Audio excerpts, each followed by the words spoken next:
Resuming the video after the interruption, which was not foreseen, I ran out of storage space on this tablet. So here we are again focusing on the heavens, Shamaim, Ha-Shamaim, the state of existence which is best conveyed under the metaphysical term of necessity.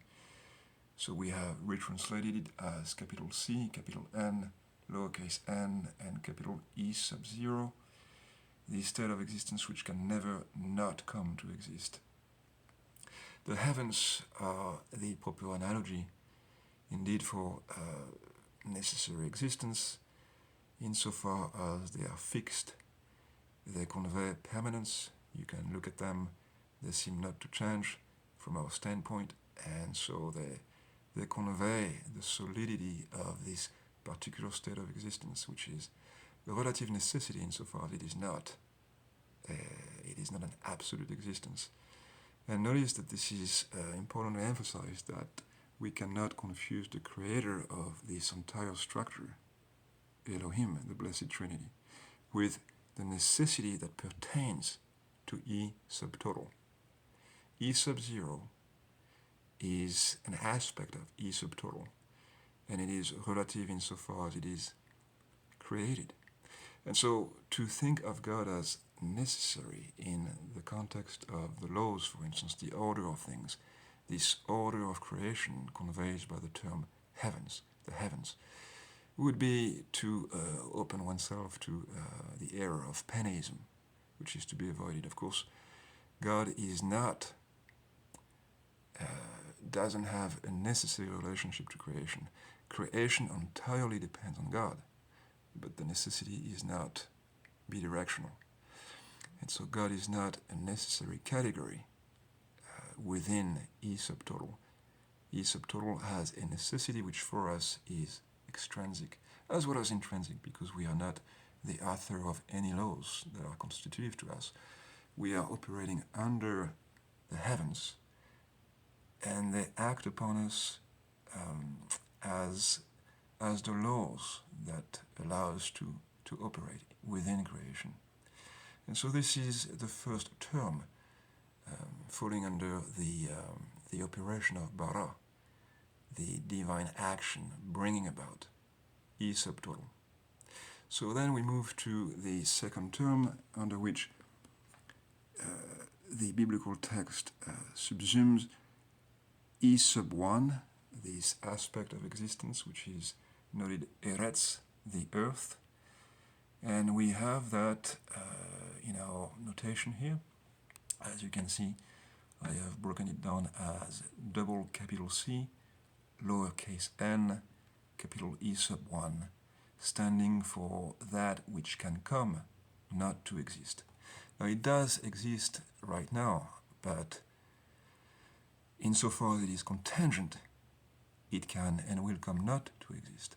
And notice this particular red arrow along the edge from the heavens to the vertex earth, to signify that this particular tetra-structure, which consists in 6 relations, as many relations as the number of edges for the tetrahedron, so 4 categories marked, associated with the vertices, and 6 edges.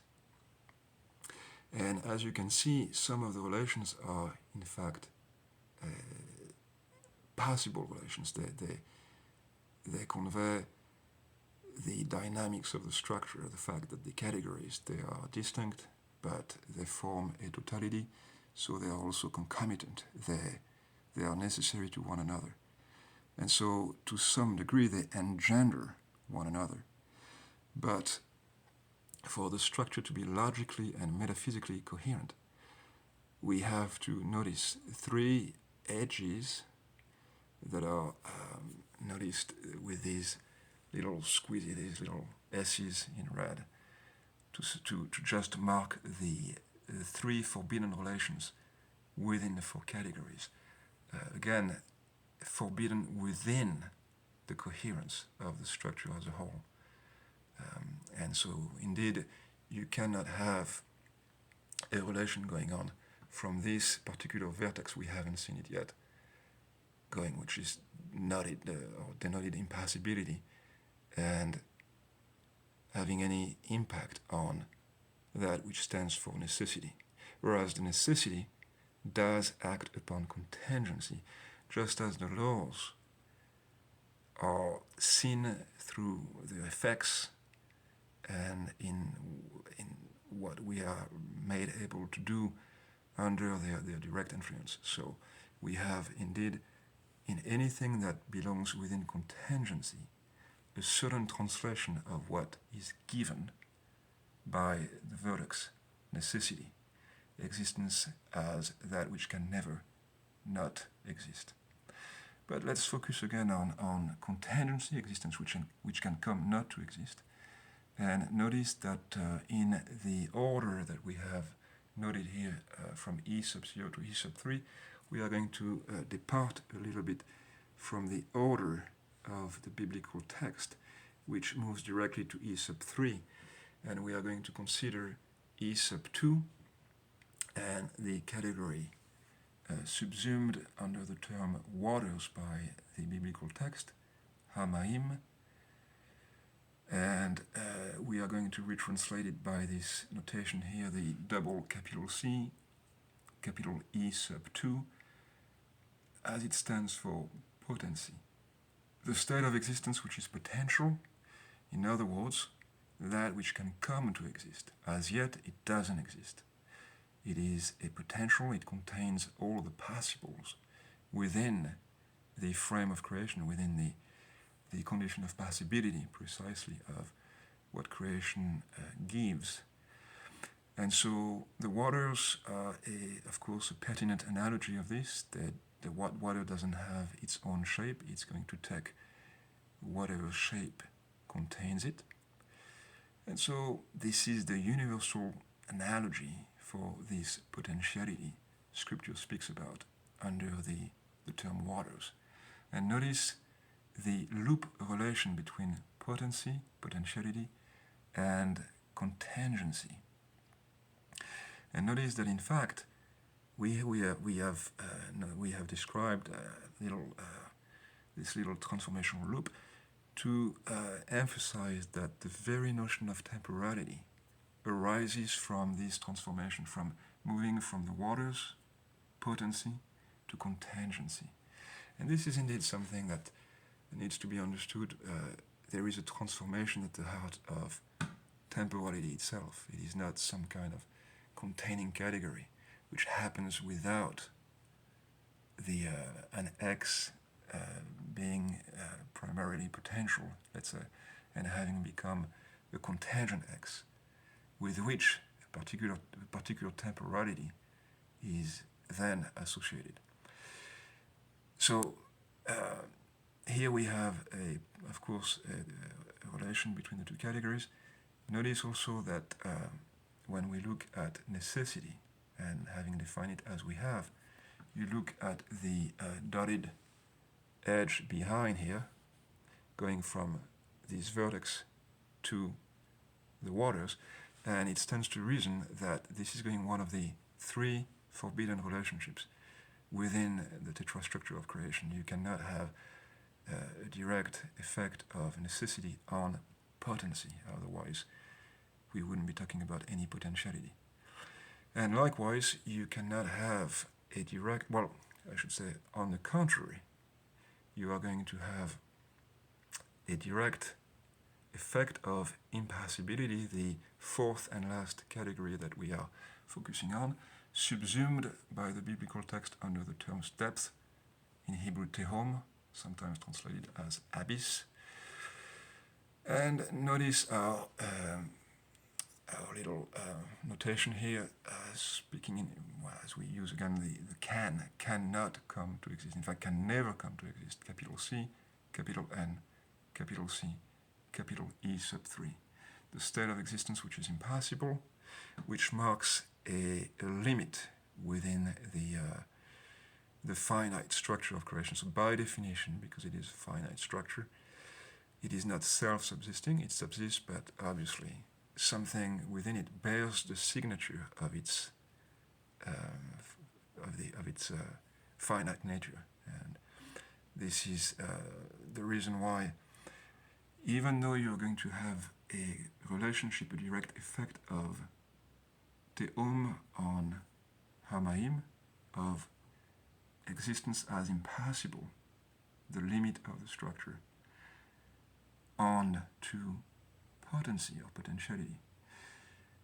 Notice that in fact E sub 3 is providing the limit as to the size of E sub 2.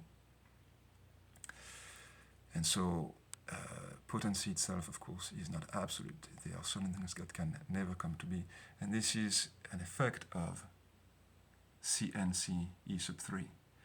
And this is analogous to what's happening in the relationship between Cn small n E sub 0 and Ccn E sub 1.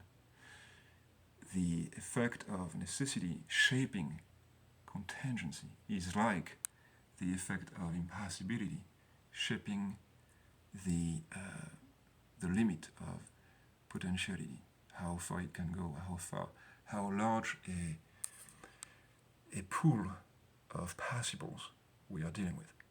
But notice now that just like there is a forbidden relationship between the heavens and the waters, likewise there is no direct correlation or relationship between impassibility and contingency. It is forbidden. It's one of the three.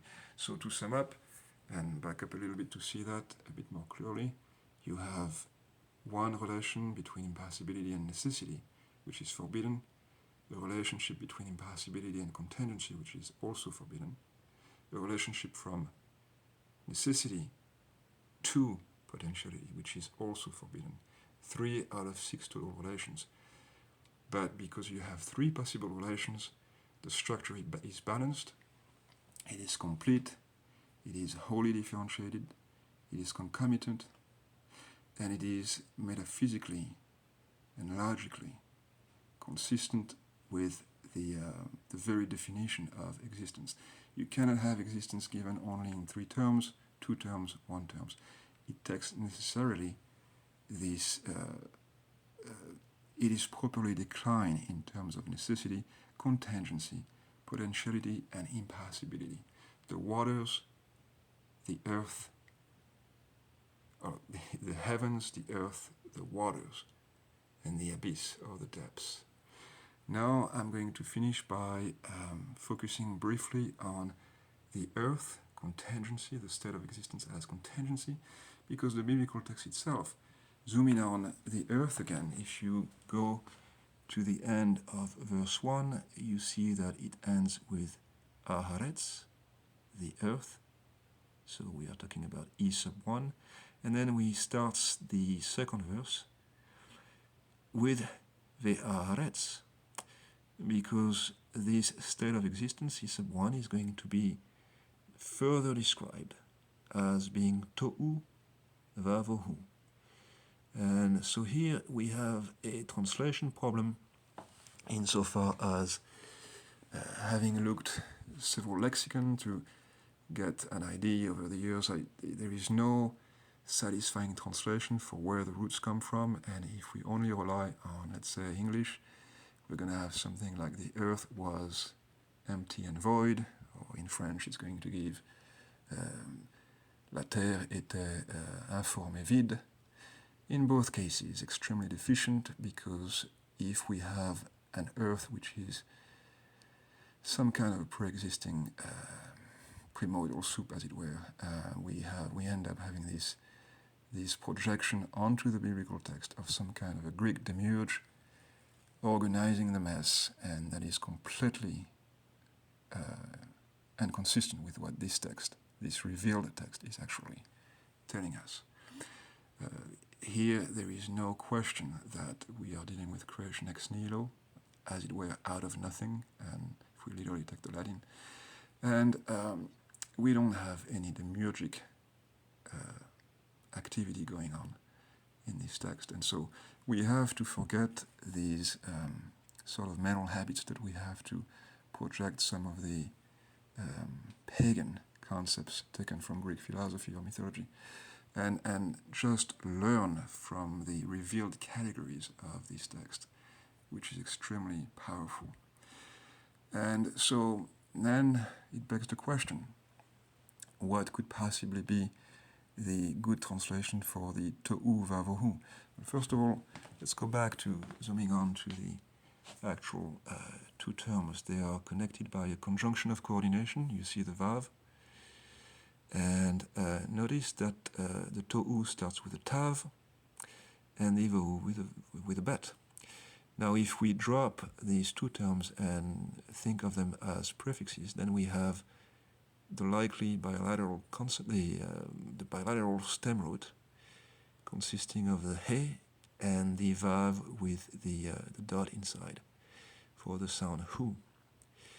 And so, as though the two terms were related as one, with the other being the negation of the first, and the two terms being connected by the conjunction.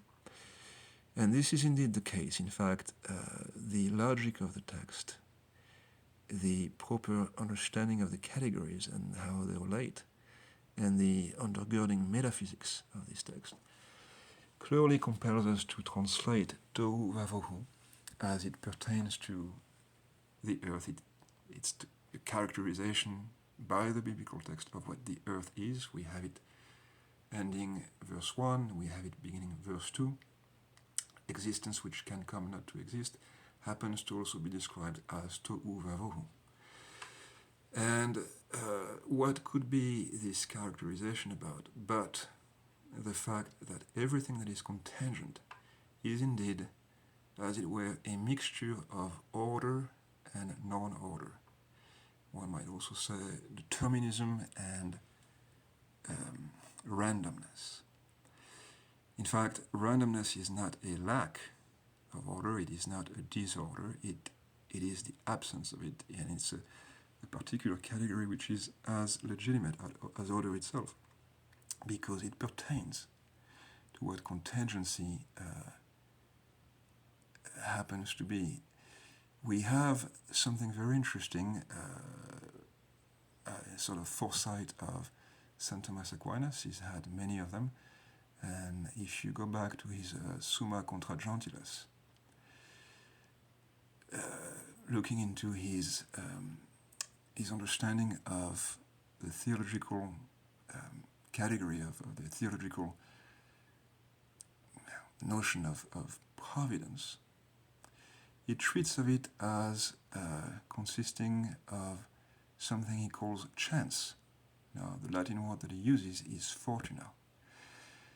And he explains very insightfully that God, who is not only the author of creation, of this eternal structure, existence as a whole, also governs the world, the entirety of creation, the visible and the invisible, using fortuna, using chance, what we call here the vohu, the non-order, the negation of tohu, the order, or randomness, undeterminism.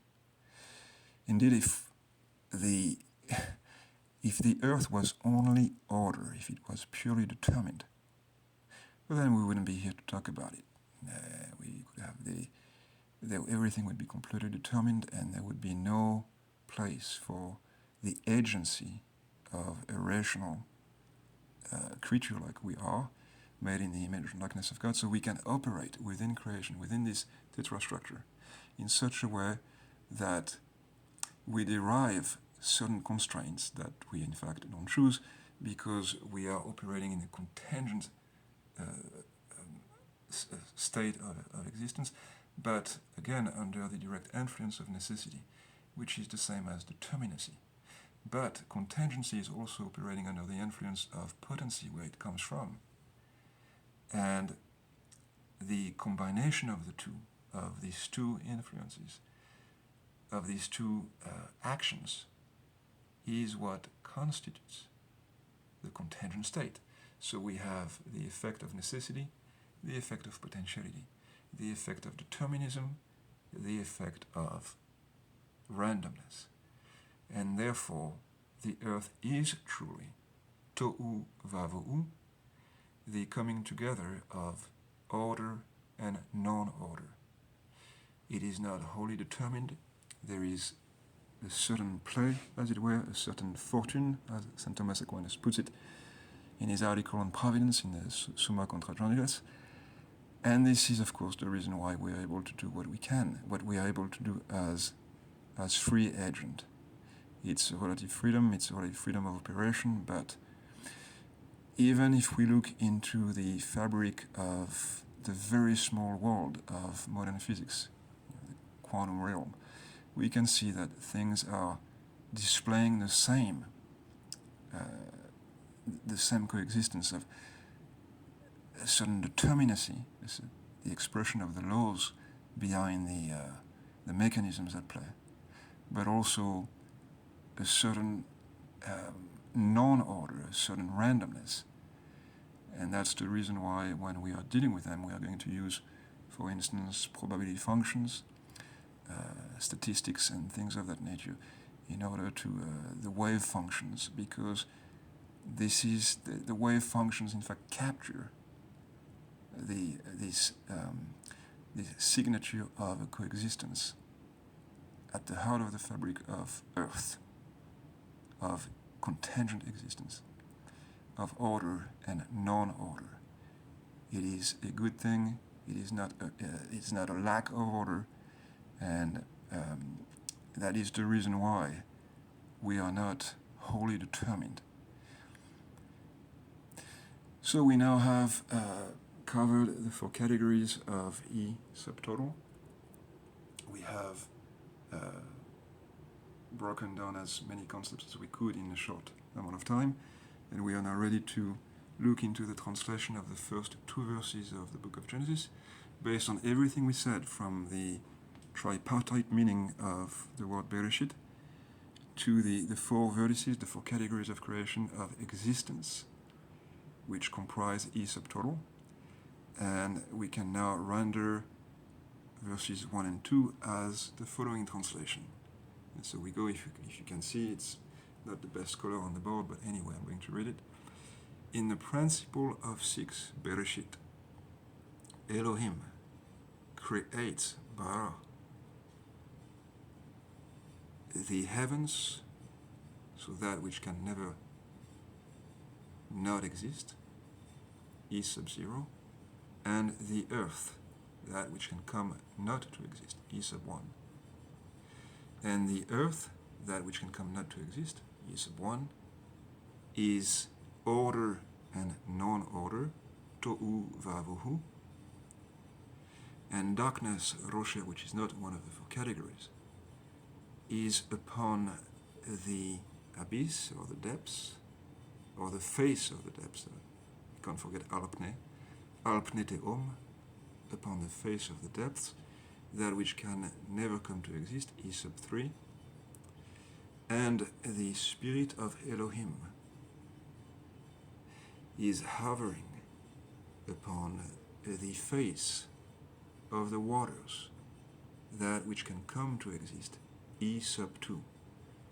And this is the end of our translation of these first two verses of the scriptures. Thank you for paying attention and staying with us for the entirety of this presentation, and may God bless you. In nomine Patris et Filii et Spiritus Sancti. Amen.